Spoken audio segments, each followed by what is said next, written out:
Ici Raymond Saint-Pierre, bienvenue à Zone Doc. Le cinéma a souvent eu des souffre-douleurs, des méchants qui servent à mettre en valeur les braves héros. Le problème, c'est que ces méchants ont souvent des caractéristiques bien précises. Il y a les Noirs, par exemple, dans la jungle africaine, les Indiens dans les films western ou encore les Juifs dans la propagande nazie. Le professeur Jack Sheehan de l'Université du Sud de l'Illinois a décidé, lui, d'étudier l'image des Arabes dans le cinéma hollywoodien. Il a visionné 1000 films. Il en conclut que les Arabes y sont décrits comme des brutes sanguinaires, des terroristes qui veulent s'attaquer aux braves Occidentaux. Il a réuni donc ses conclusions, ses observations dans le documentaire que nous vous présentons ce soir, Hollywood et les Arabes, en anglais « Real Bad Arabs ». Voici donc le documentaire de Jack Sheehan.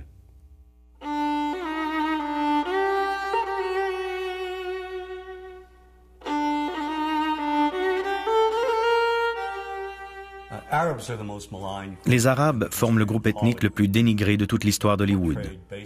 Ils sont généralement dépeints comme des sous-humains. Les nazis employaient le terme péjoratif « Untermenschen » pour désigner les tziganes et les juifs. Ces images nourrissent notre imaginaire depuis plus d'un siècle.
Depuis 30 ans, je m'intéresse à l'image des Arabes que les cinéastes ont projetée sur le grand écran. Dans mon dernier livre, Real Bad Arabs, How Hollywood Vilifies a People, j'ai examiné plus de 1000 films, depuis les débuts obscurs du cinéma hollywoodien jusqu'aux dernières superproductions.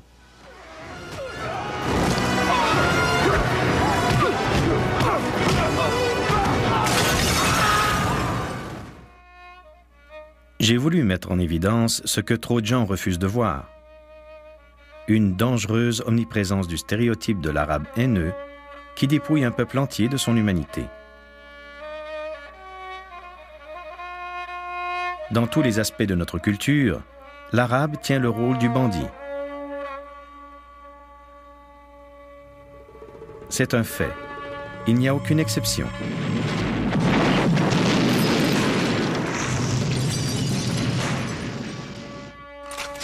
On nous a présenté de manière répétitive quelques images structurées, de sorte que nous ayons toujours la même conception. Que l'on vive à Paducah, dans le Kentucky, ou à Wood River, dans l'Illinois.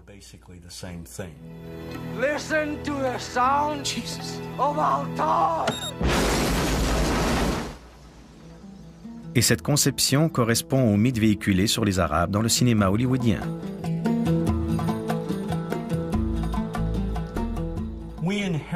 À l'origine, ces clichés nous ont été transmis par les Européens, il y a 150 ou 200 ans. Plus précisément, les Britanniques et les Français qui ont voyagé au Moyen-Orient et d'autres qui n'y ont jamais mis les pieds ont dépeint l'arabe comme l'altérité orientale. Les auteurs de récits de voyage et les artistes ont forgé ces images avec beaucoup de succès, en réalité, car elles ont traversé les siècles jusqu'à nous. Nous les avons enjolivées telles qu'on les voit aujourd'hui. When you cross the mountains of the moon into our country, Mr. Tyrone, you will be stepping back 2000 years. L'action se situe toujours dans un décor fictif, au pays des Arabes, une étrange contrée imaginaire au cœur du désert, sur laquelle plane une musique inquiétante. Le désert est omniprésent, toujours comme un lieu menaçant. Puis on y ajoute une oasis, des palmiers, un palais qui recèle une chambre de torture souterraine, un pacha trône sur un parterre de luxueux coussins entouré de son harem. Mais comme aucune de ces jeunes filles ne lui plaît, il enlève la blonde héroïne occidentale qui repousse ses avances.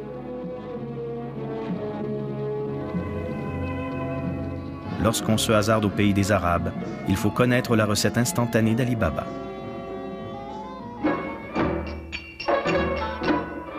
Les accessoiristes à Hollywood affublent les femmes de pantalons transparents et de costumes de danseuses du ventre et arment les méchants arabes de cimetères, ces longs sabres recourbés. On nous montre des gens qui se promènent en tapis volant et des charmeurs de serpents qui les font onduler au son de leur flûte.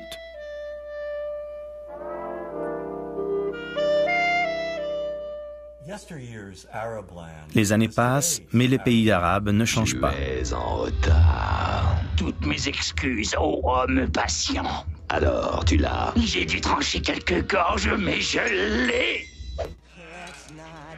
Des millions d'enfants dans le monde entier ont vu le film Aladdin, acclamé comme l'une des meilleures réalisations de Disney. Pourtant, le film recycle tous les vieux stéréotypes dégradants hérités de l'époque du cinéma muet en noir et blanc. Oh, I come from a land, from a faraway place, where the caravan camels roam, where they cut off your ear if they don't like your face. It's barbaric, but hey, it's home.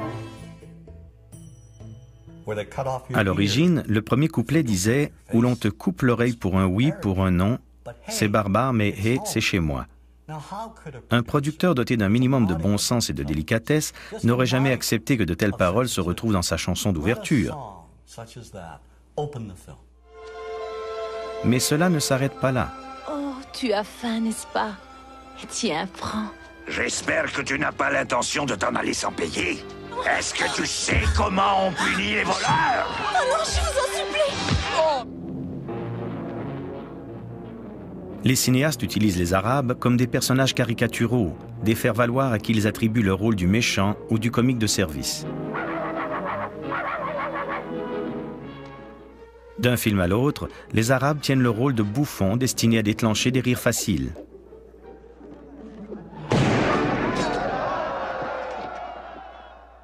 Le film The Happy Hooker Goes to Washington avec Joey Atherton en fournit un bon exemple. Every night I was forced to perform unspeakable acts with circumcised dogs. Well, dogs are better than sheep. They're cleaner, I know, I've tried both. Les Arabes sont généralement représentés comme des incompétents. Ainsi, dans le film Vrai mensonge, ils sont non seulement dangereux, mais incapables. Moi, eux, nous sommes tous préparés à mourir. Avec un seul tour de cette clé. 2 millions d'entre vous mourront instantanément. Quelle clé? Cette clé. Qui a pris la clé? L'acteur Jamie Farr, dans le film Cannonball 2, incarne à la perfection le bouffon arabe. I have a weakness for blondes and women without mustaches. Tous les stéréotypes sont réunis. Il est trop riche et trop stupide pour apprécier la valeur de l'argent. Get me 12 sweets. Better yet, the entire floor. Et bien entendu, il est très porté sur le sexe, libidineux, complètement obsédé par les Américaines. Here, my desert blossom. Give the change. Have you ever considered joining a harem? L'arabe est très souvent un obsédé sexuel dans le cinéma hollywoodien. Dans Le Diamant du Nil, le cheikh Omar tend un piège à Kathleen Turner. Il la convainc de l'accompagner au pays des Arabes, où il la séquestre. Vous resterez ici et vous écrirez ce que moi, je vous dirai d'écrire. Dans Protocole, le même type de ruse de séduction se répète. Toute l'intrigue repose sur l'attirance obsessionnelle d'un émir arabe pour la blonde aux yeux bleus, incarnée par Goldie Hawn. Dans le James Bond Jamais plus jamais, Kim Basinger est la proie des Arabes les plus dépravés qu'on puisse imaginer. Ligotée à un poteau, presque nue, elle est mise aux enchères pour des bédouins à l'allure primitive. Dans Sahara, Brooke Shield est elle aussi kidnappée et livrée aux mains d'un cheikh pervers pour satisfaire ses plus vils désirs. Get away from me, you dirty pig! More than 300 movies. Plus de 300 films, soit près du quart des films hollywoodiens qui humilient les Arabes d'une manière ou d'une autre, contiennent des calomnies tout à fait gratuites ou font des Arabes un objet de risée. Nous allions à la Mecque et l'avion était rempli d'Arabes avec leurs animaux, des chèvres, des moutons, des poules. Ils ne vont nulle part sans leurs satanés animaux. Il a fallu mettre du plastique dans la cabine parce que tout ça, ça grille, ça défecte partout. Au début du film Chapitre 2 de Neil Simon, l'acteur principal revient de Londres. Quand son frère lui demande comment il a trouvé la ville, celui-ci répond « pleine d'Arabes ».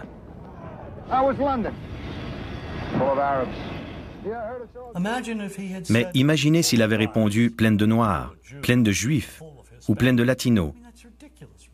C'est ridicule. Pourquoi dire de telles inepties? Le film Le Père de la mariée 2 comporte des clichés particulièrement offensants, notamment dans la scène où Steve Martin vend sa maison à M. Habib. Et voici mon fils Matty et son ami Justin. Nous avoir aimé très beaucoup quand vous peut-être partir. Je demande pardon? Les Habib voudraient acheter votre maison. C'est exactement la maison qu'ils veulent. Oui, mais quand vous déménagez, nous vouloir l'avoir dans une semaine après mercredi et ma femme vouloir petite assiette à fleurs de cuisine. Vous vendre, moi payer ruisseau long. Lorsque la femme soumise de M. Habib tente de prononcer un mot, il lui hurle un véritable charabia.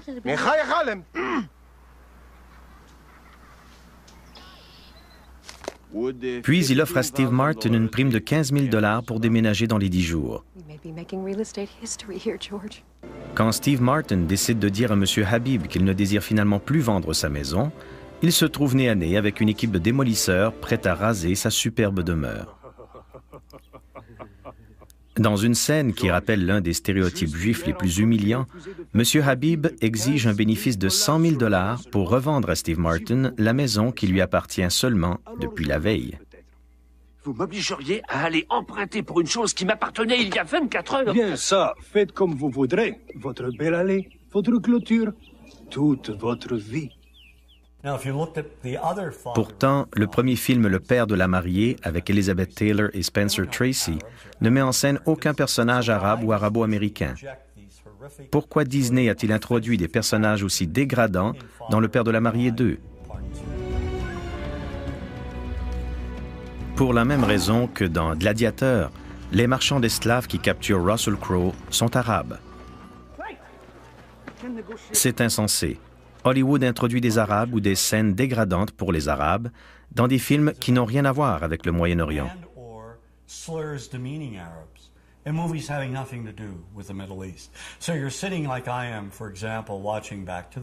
Dans le film Retour vers le futur, par exemple, de vilains Libyens incompétents tirent à la mitraillette sur le scientifique fou et son compagnon dans un stationnement.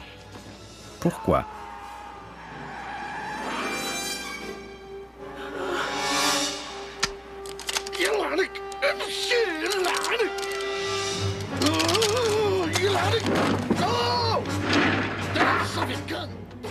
Ce film est plutôt un retour vers les vieux stéréotypes que vers le futur. Sous la lorgnette d'Hollywood, l'image de la femme arabe subit une déformation similaire. Aujourd'hui, les femmes arabes sont brillantes, très intelligentes. Elles exercent toutes sortes de professions. Pourtant, cette réalité demeure occultée au grand écran. Depuis les tout débuts d'Hollywood, la femme arabe est confinée au rôle de la danseuse du ventre, très sexualisée, inspirée par les premières images du Moyen-Orient, symbole d'exotisme, d'intrigue et de passion.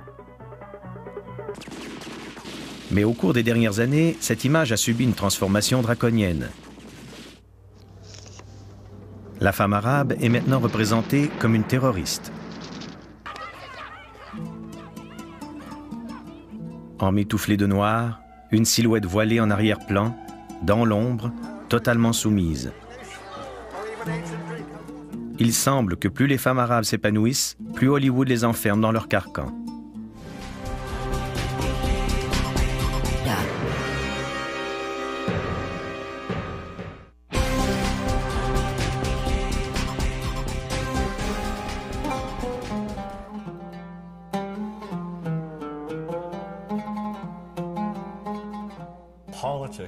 La politique et les images d'Hollywood sont intimement liées et se renforcent mutuellement. La politique nourrit les mythes qui contribuent en retour à faire valoir la politique. Jack Valenti, président de Motion Picture Association, a dit que Washington et Hollywood ont le même code génétique, le même ADN.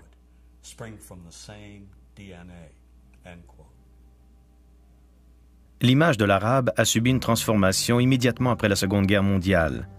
3 facteurs en sont à l'origine.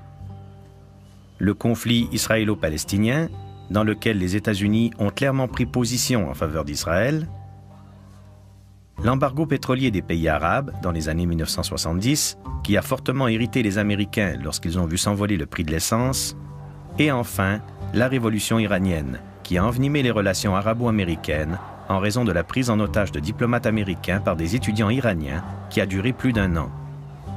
Ces 3 événements pivots ont situé le Moyen-Orient au cœur de l'actualité américaine et ont remodelé les stéréotypes arabes au cinéma. En particulier, l'image du cheikh a été revue et corrigée. Dans le film Une femme d'affaires, il cherche à prendre le contrôle du monde entier grâce à sa fortune et tente d'acheter l'Amérique morceau par morceau. Madame Winters, savez-vous qu'il y a certains membres de la famille qui pensent que nous ne devrions pas faire cette affaire du tout? Je présume que si votre société avait pu trouver un prêt de cette importance aux États-Unis, vous n'auriez pas fait tout ce chemin jusqu'en Arabie.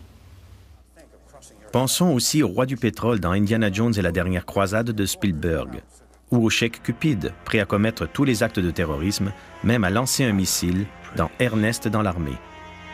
Gentlemen, behold my special club, the Pluton missile. With it, I will bring the infidels to their knees and be leader in the Arab world. Dans les années 1970, on racontait que les Arabes allaient nous envahir et racheter l'Amérique. Bien sûr, le cinéma propageait ces mythes. Les Arabes ont sorti des milliards de dollars de notre pays, il faut maintenant qu'ils les rapatrient. Tout raciste qu'il soit, l'un de mes films favoris est Network, main basse sur la télévision, qui a pour théâtre le milieu de la télévision commerciale. Chers téléspectateurs, chers amis, c'est à vous. Comment ça va? On en a marre! On en a marre! L'acteur principal est le présentateur vedette qui se hisse au sommet de la célébrité en lançant sur les ondes des diatribes contre le système dont les plus violentes sont dirigées contre les Arabes, qu'il accuse de vouloir faire main basse sur l'Amérique. Pour le compte de qui ils achètent SCA? Ils l'achètent pour le conglomérat des investissements d'Arabie Saoudite. Ils opèrent donc pour les Arabes. Le présentateur, Howard Beale, appelle la population américaine à se révolter afin de contrecarrer le rachat du réseau de télévision par les Arabes. Écoutez-moi, nom de Dieu! Nous sommes tout simplement achetés par les Arabes. Il n'y a qu'une seule chose qui réussira à les stopper sur place, vous! La rage des Américains ainsi attisée donne lieu à une scène d'anthologie du cinéma. Je veux que vous vous leviez maintenant, levez-vous de vos fauteuils. Je vous demande de vous lever séance tenante et d'envoyer un télégramme au président Ford disant « J'en ai plus que marre de tout ça et je commence à en avoir ras-le-bol !» Je suis folle de rage, je commence à en avoir ras-le-bol. Je suis fou de rage, je commence à en avoir ras-le-bol. Je commence à en avoir ras-le-bol.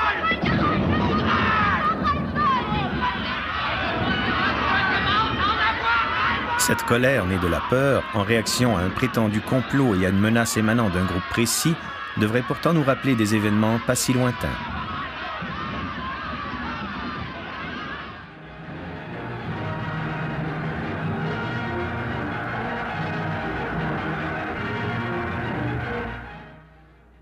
La propagande antisémite nazie reposait également sur la menace économique, et ce mythe s'infiltrait jusque dans les livres d'enfants.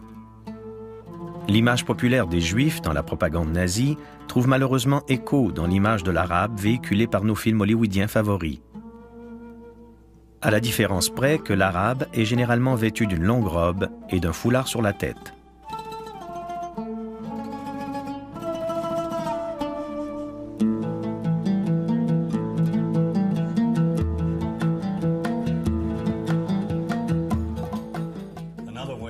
La représentation du peuple palestinien au cinéma fait aussi ressortir le lien entre la politique et le divertissement, entre Washington et Hollywood.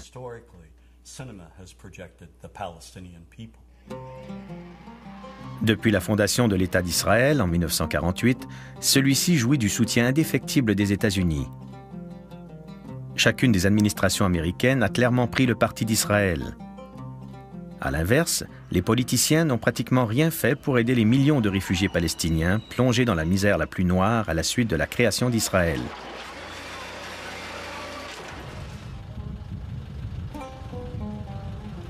S'il est vrai que la politique influence l'opinion publique, Hollywood a aussi représenté le conflit d'une manière biaisée.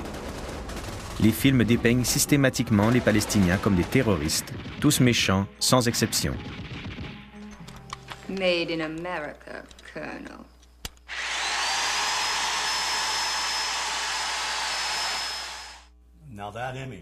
Hollywood perpétue ce cliché depuis le film Exodus, dont l'action se situe au tout début du conflit. Dans ce film, les Palestiniens sont soit invisibles, soit comparés aux nazis, auteurs d'horribles crimes.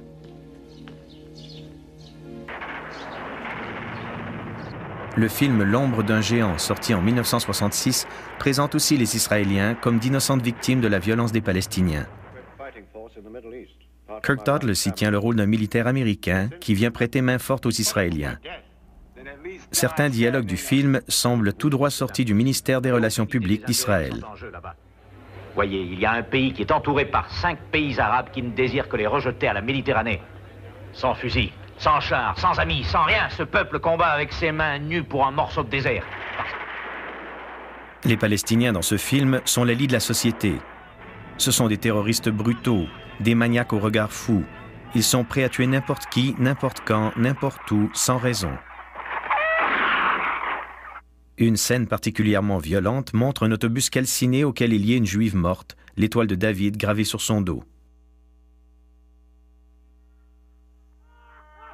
Et lorsqu'enfin des Palestiniens parlent, c'est pour ridiculiser et terroriser une autre femme prisonnière à l'intérieur d'un autobus.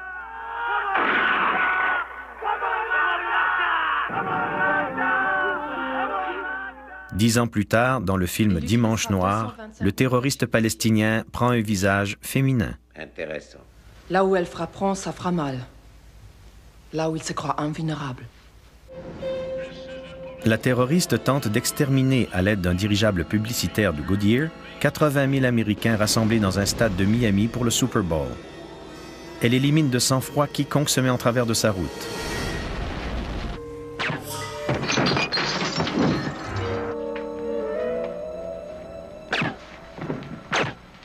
Les films qui passent sur nos écrans sont généralement calqués sur la politique de Washington.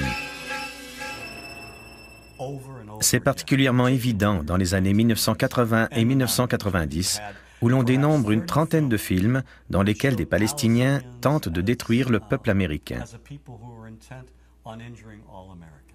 How may we help you, Jad?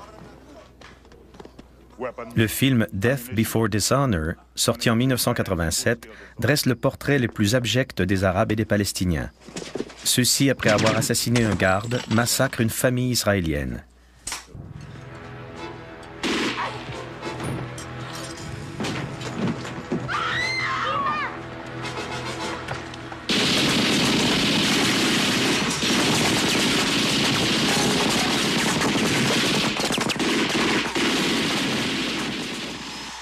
Il kidnappe et torture un Marine américain et en exécute un autre de sang-froid.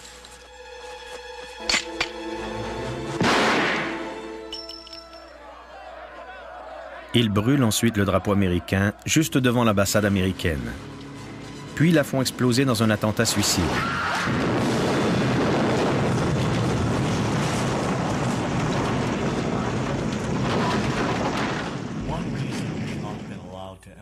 Si le grand écran ne nous a jamais transmis une image positive des Palestiniens, c'est en grande partie parce que deux producteurs israéliens, Menachem Golan et Yoram Globus, fondateurs d'une société du nom de Cannon, ont produit, en 20 ans, au moins 30 films diabolisant les Arabes et plus particulièrement les Palestiniens. Ils ont même produit un film intitulé Hell Squad, dans lequel on voit des danseuses de music hall battre violemment des Arabes au beau milieu du désert.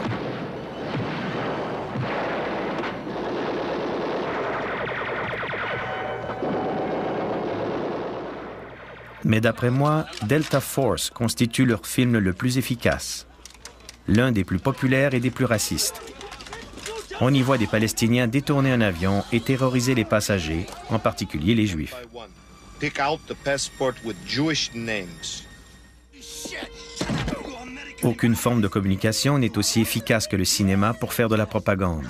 Et Golan et Globus en sont les champions. Il est clair que les producteurs américains jouent un rôle clé dans la diabolisation des Palestiniens. Le film Vrai mensonge est sans doute le plus anti-palestinien de tous. C'est apparemment la même bande que celle qui a fait exploser une bombe atomique dans l'archipel de Belize. Le Djihad rouge jettera le feu sur une des principales villes américaines chaque semaine. Ce film passe et repasse à la télévision presque une fois par semaine. Il fait partie de notre paysage visuel. Donne-moi cette clé. Allez, ma petite. T'as pas envie de mourir si jeune. Donne-moi cette clé. Et on ne te fera aucun mal. Je t'en donne ma parole. Pas question, espèce de taré! On ne nous montre jamais de Palestiniens qui souffrent à cause de l'occupation, ni les camps de réfugiés, ni les innocentes victimes palestiniennes qui sont tuées. Ces images sont bannies. Pourquoi? Existe-t-il une règle tacite à Hollywood interdisant de donner aux Palestiniens un visage humain? Et pourquoi ne pourrions-nous pas les montrer sous un jour favorable, au même titre que les Israéliens? Du point de vue médiatique, cinématographique, politique, la vie d'un enfant palestinien n'a-t-elle pas la même valeur que celle d'un enfant israélien?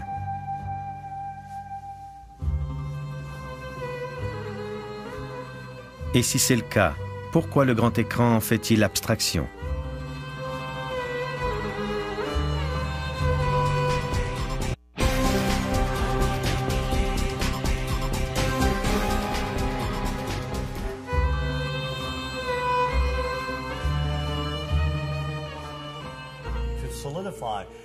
Un simple coup d'œil au film produit en collaboration avec le département de la Défense et qui montre les soldats des forces armées tuant des Arabes à l'aveuglette met clairement en évidence le lien entre Washington et Hollywood.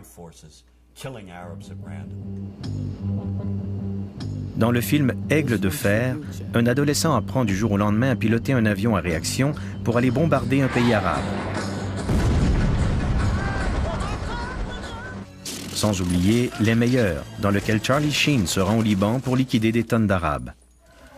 Allez, chef. On les étiquette et on les enveloppe.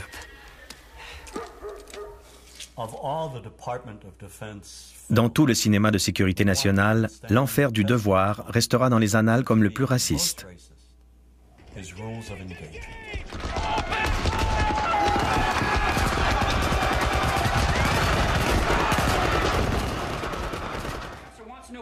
Le film a été scénarisé par l'ancien secrétaire de la Marine, James Webb.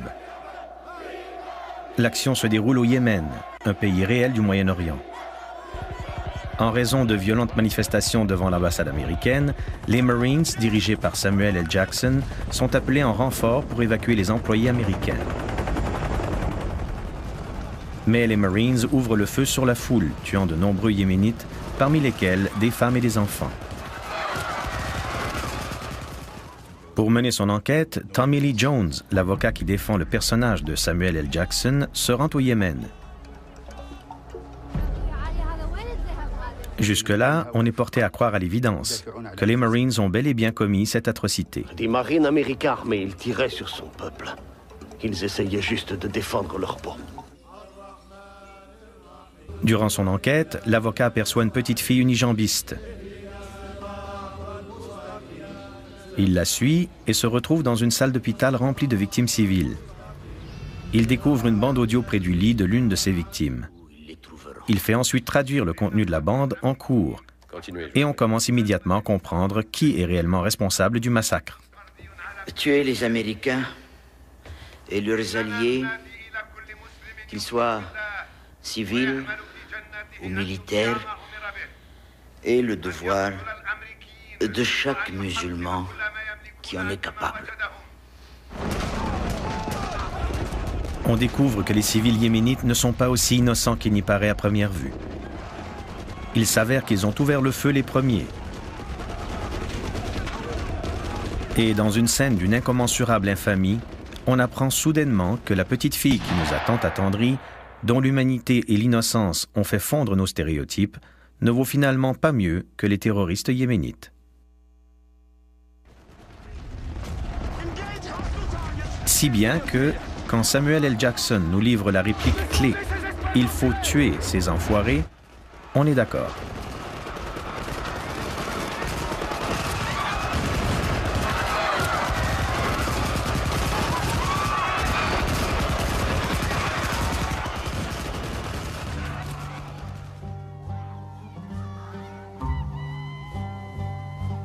Ainsi, à la fin du film, le massacre de femmes et d'enfants est justifié et même applaudi. C'est un carnage, certes, mais un carnage légitime. Sergent Mack. Colonel. Contactez toutes les stations. Mission accomplie. Le film est dénué d'humanité. Et si les Arabes ne sont pas humains, que reste-t-il ? Si nous ne pouvons éprouver d'empathie à leur égard, si nous les percevons comme des êtres différents, il est justifié de les tuer. N'est-ce pas ce qu'ils méritent ?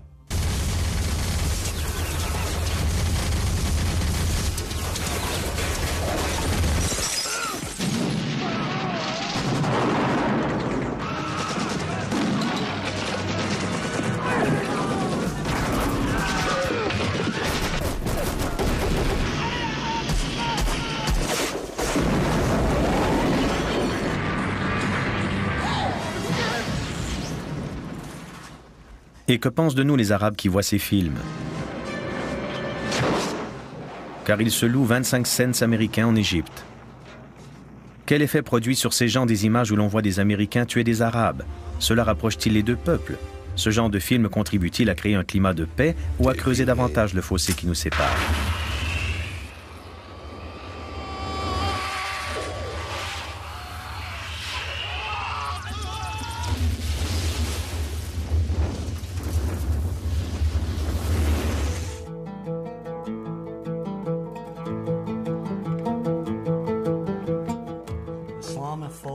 L'islamophobie fait dorénavant partie de notre psyché. Des mots comme arabe ou musulman évoquent une menace. Et si les mots sont menaçants, qu'en est-il des images que nous voyons au grand et au petit écran ?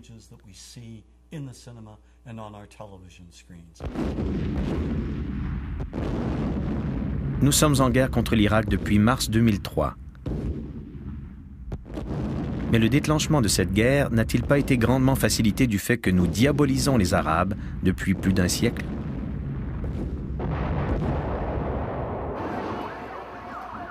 Sans compter les tragiques événements du 11 septembre, où 19 terroristes arabo-musulmans ont causé la mort de près de 3000 personnes. Mais au lieu de reconnaître que c'est le fait d'extrémistes marginaux, nous préférons croire que ces actes traduisent les intentions de 1,3 million de personnes. C'est très préoccupant. Pourtant, nous n'avons jamais considéré les membres du Ku Klux Klan comme des représentants de l'ensemble des chrétiens. Pensons au drame d'Oklahoma City. Timothy McVeigh était un bon catholique irlandais. Quelqu'un a-t-il jamais affirmé que tous les catholiques irlandais étaient des terroristes ? Personne n'a soufflé mot des croyances religieuses de McVeigh, ni de ses origines ethniques.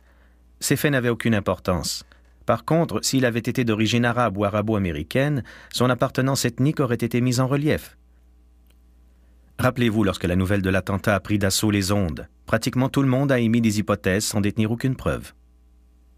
A U.S. government source told CBS News that it has Middle East terrorism written all over it. The attack in Oklahoma City appears to have a familiar mark. This was done with the attempt to inflict as many casualties as possible. That is a Middle Eastern trait. The fact that it was such a powerful bomb in Oklahoma City immediately drew investigators to consider deadly parallels that all have roots in the Middle East. ABC News has learned that the FBI has asked the U.S. military to provide up to 10 Arabic speakers to help in the investigation. Le stéréotype est si répandu qu'il est devenu impossible à déceler, car nous avons tous grandi avec ces images. Prenons l'exemple de la télévision. Certaines émissions insinuent que non seulement les terroristes arabes pullulent au Moyen-Orient, mais les Arabo-Américains sont aussi des terroristes. Showtime diffuse la série Sleeper Cell, qui décrit les sinistres activités d'un réseau de groupes islamiques dans les rues des villes américaines. N'importe quel sans-abri est un membre potentiel. Et même les Arabes à l'apparence occidentale font partie de ce vaste complot contre les États-Unis. We're at war with America, period. And we're going to win that war by convincing enough Americans through the spread of fear, insecurity, and terror to change their ways. And the best way to teach that lesson is by attacking them where they live, work, and play. Cette paranoïa s'intensifie. Un simple tour d'horizon des chaînes religieuses les plus populaires en fournit la preuve. Islam, a religion of 2 billion members that's growing by 50 million people annually. Nearly every major terrorist network in the world is led by Islamic fundamentalists. Islam is, as we have seen, a religion that teaches the violent subjugation of all non-Muslims. It promises paradise to terrorists and makes the vilest deed a thing of beauty in the eyes of Allah. Lorsque les Arabes innocents sont tués, bombardés, mutilés, blessés ou torturés dans des prisons comme celle d'Abu Ghraib, il n'y a alors rien d'étonnant à ce que nous n'éprouvions aucune compassion pour eux. Pire encore, nous minimisons la portée de ces actes. This is no different than what happens at the Skull and Bones initiation, and we're going to ruin people's lives over it, and we're going to hamper our military effort. You ever heard of emotional release? You ever heard of need to blow some steam off? Well, yeah, sort of like hazing, a fraternity prank, sort of like that kind of fun. But the point is, everybody's been saying that this came from the top. Nous nous fichons complètement d'eux. Nous avons été conditionnés à croire que ces civils innocents sont des clones d'Al-Qaïda et de Saddam Hussein, tous à mettre dans le même sac, et qu'ils ne méritent donc pas notre sympathie. C'est très inquiétant. According to the FBI, hate crimes in America targeting Muslims or people who just appear to be Middle Eastern surged in the aftermath of 9/11. Depuis le 11 septembre, les Arabo-Américains et les musulmans sont automatiquement suspects dans les aéroports.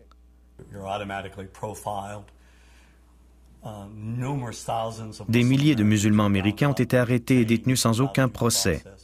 De nombreuses personnes, principalement des immigrants, ont perdu leur emploi. This college student who asked not to be identified says a recent meeting with police left him feeling like a criminal. I was just very scared, anxious, nervous, and I just wanted to get it over with. He was one of several thousand men of mostly Arab descent who were interviewed.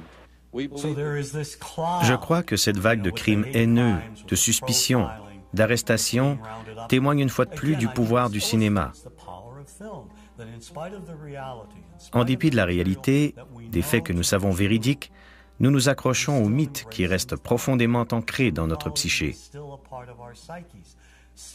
Il faut beaucoup de temps pour effacer les stéréotypes. Sans compter que bon nombre d'entre nous tiennent à leurs préjugés et n'ont pas le moindre désir de changer. Nous nous sommes habitués à ces images.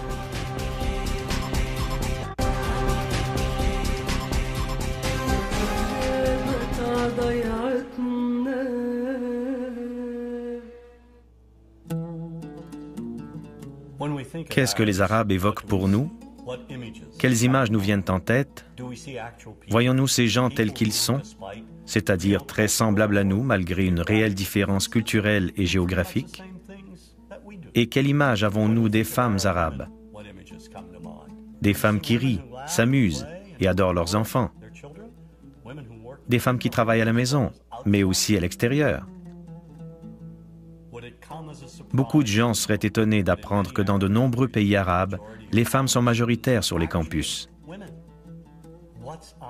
Et quelle est l'image médiatique des hommes arabes? Celle de pères aimants qui subviennent aux besoins de leur famille? Et les jeunes arabes sont-ils semblables dans notre esprit à n'importe quel autre adolescent dans le monde? Voyons-nous l'islam comme une religion intégriste qui cherche à dominer toutes les autres? Nous oublions que si la foi joue un rôle important dans la vie des Arabes, tout comme dans celle des Américains. Une grande partie du monde arabe est laïque. De même, nous associons rarement les Arabes au christianisme. On recense pourtant plus de 20 millions de chrétiens au Moyen-Orient, qui vivent en harmonie avec les musulmans depuis des siècles. Il faut cependant reconnaître que certains cinéastes ont montré une image assez nuancée des Arabes. Le rire et l'humour sont d'excellents moyens de faire voler les stéréotypes en éclats. C'est le rôle de l'humoriste depuis toujours. Nous avons vu des humoristes noirs, des humoristes juifs, et maintenant des humoristes arabes, qui contribuent à désamorcer les tensions. True story. Guy behind the counter picked up my credit card, sees the olive part, looks at me all weird. He's like, "Hey, buddy, what kind of name is that?"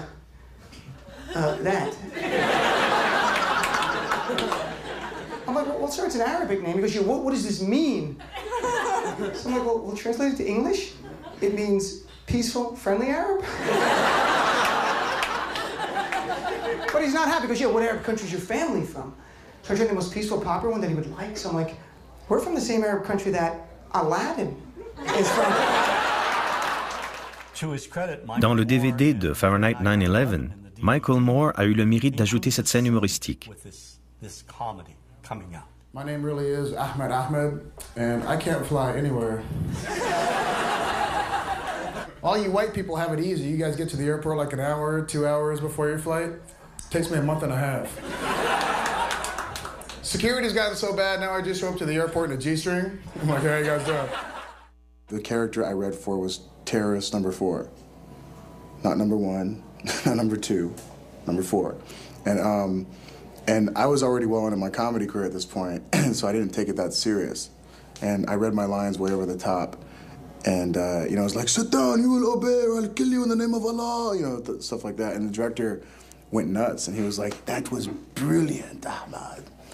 Let me see you do it again, but this time with more, you know, Arab, you know how your people are very, you know, he's trying to say that we're angry, and I was just like, okay, angry, is that what you want? Yes, yes. So I did it one more time, and I got a call the next morning that they want to use me in this movie. And I started laughing on the phone because I wasn't even, like, I was making fun of the role. I wasn't trying to be like that. And that's what they want, though. Si nous commençons à donner un visage humain aux Arabes et aux musulmans, à les représenter comme tous les autres, ni meilleurs ni pires, les stéréotypes s'estomperont graduellement. Dans le film Meurtre parfait, un détective arabo-américain vient en aide à l'héroïne.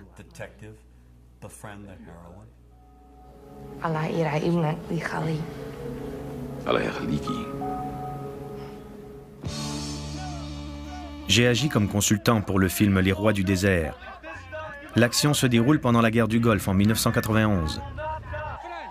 Le film est remarquable pour son portrait nuancé du peuple irakien et met l'accent sur des Irakiens honnêtes que Saddam Hussein tente d'éliminer. Ouais. Alors t'es un copain? Et ta petite fille? Elle est courageuse, ça va aller, je crois. Ok, je suis content, mais dis-moi, on peut vous aider? Ce film est empreint de respect mutuel et montre aussi des Irakiens loyaux à Saddam Hussein. Il ne s'agit pas d'un film bonbon, mais d'un film réaliste. À mon avis, il est exceptionnel. Le Royaume des cieux, un film sur les croisades, a remporté un énorme succès à l'étranger, mais pas aux États-Unis. Dans une scène, à la fin du film, après que Saladin a pris Jérusalem et que la paix règne entre les musulmans et les chrétiens, il entre dans une église, aperçoit une icône sur le sol, la prend délicatement dans ses mains et la pose sur l'autel.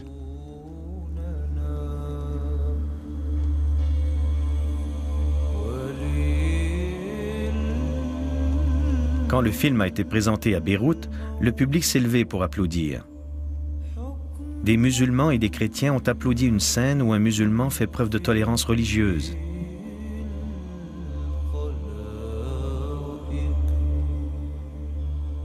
Les Arabes ont envie de voir des films américains qui les dépeignent de manière respectueuse, honnête et juste.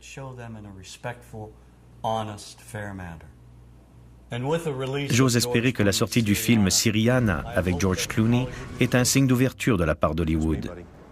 Bien que le film brosse un portrait peu flatteur mais honnête des Arabes, le prince arabe est l'un des rares personnages respectables du film. Ce prince, qui a étudié en Grande-Bretagne, veut instaurer un régime démocratique dans son pays, mais il est assassiné avec toute sa famille en raison de ses idéaux. Je veux créer un parlement. Je veux que les femmes aient le droit de vote. Je veux une magistrature indépendante. Je veux que le pétrole soit vendu sur le marché boursier du Moyen-Orient. Je veux une mise en concurrence du gaz naturel et du pétrole. Et nous passerons par l'Iran jusqu'à l'Europe tel que proposé. Nous livrerons en Chine. C'est ce qu'il faut pour accroître notre efficacité et optimiser les rendements. J'utiliserai ensuite les profits pour remettre sur pied mon royaume. Super, je suis sûr que c'est ce qu'il faut faire. Oui, sauf qu'à chaque fois, votre président appelle mon père au téléphone et lui dit qu'il y a trop de chômage au Texas, au Kansas, dans l'État de Washington. Il ne suffit que d'un coup de fil pour qu'on aille piocher dans nos programmes sociaux et qu'on aille acheter des avions à des prix ridicules. Marrakech Express est aussi un film humain et respectueux qui raconte le séjour au Maroc d'une Anglaise, interprétée par Kate Winslet, et de ses deux filles. Kate Winslet vit avec un Marocain, une très belle relation empreinte d'une grande tendresse. Comme elle n'a plus d'argent pour rentrer en Angleterre avec ses deux filles, il consent de grands sacrifices pour lui venir en aide. Dans une scène très émouvante à la fin du film, le Marocain rattrape le train dans lequel elles sont montées pour leur dire au revoir et leur souhaiter bonne chance. On peut sentir la chaleur et l'amour qui lient ces deux êtres.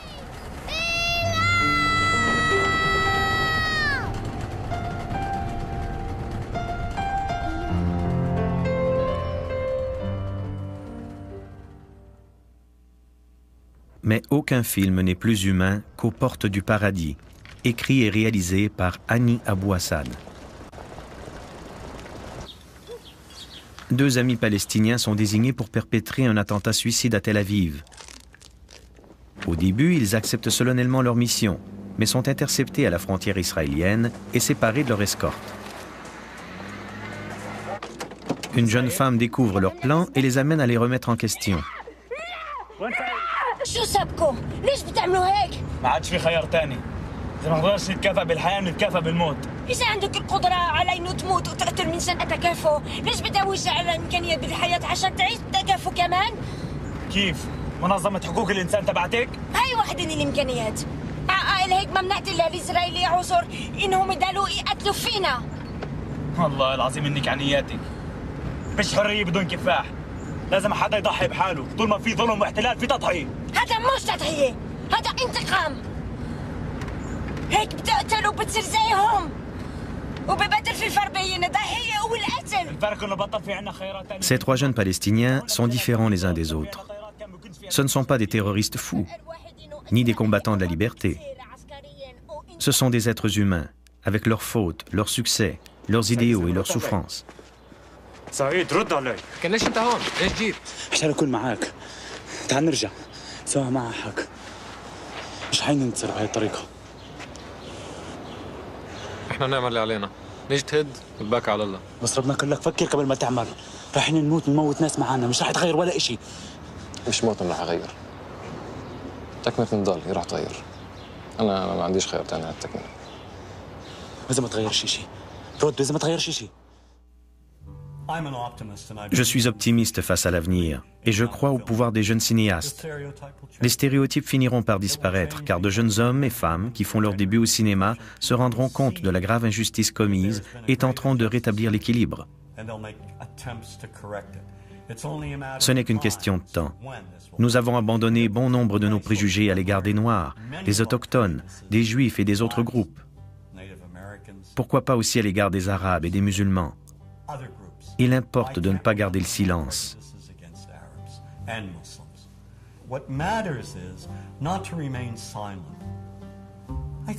Qu'on soit cinéaste ou non, il faut dénoncer la diabolisation systématique de n'importe quel groupe. Il faut prendre position et clamer haut et fort que c'est moralement et éthiquement inacceptable.